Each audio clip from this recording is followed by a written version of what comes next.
kimi qardaş yana bilməz aləmə, aləmi yedin. Sənə siriyəl qəmə söylədin yoxmun?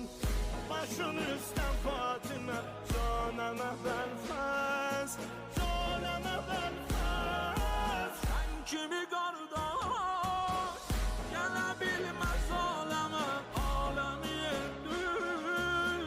Sənə siriyəl qəmə söylədin yoxmun? Burada şəhidimiz var. Şəhidimizin şəkli bu xalqın üzərində.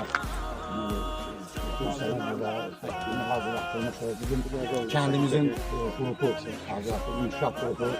Ona görə az da olsa mən inanıram ki, evimizdə bu ən yaxşı bir yerdə, ən yaxşı bir yerdə sağlarsa bu az da olsa sizin təsəlli olan. Allah sizə sabır versin.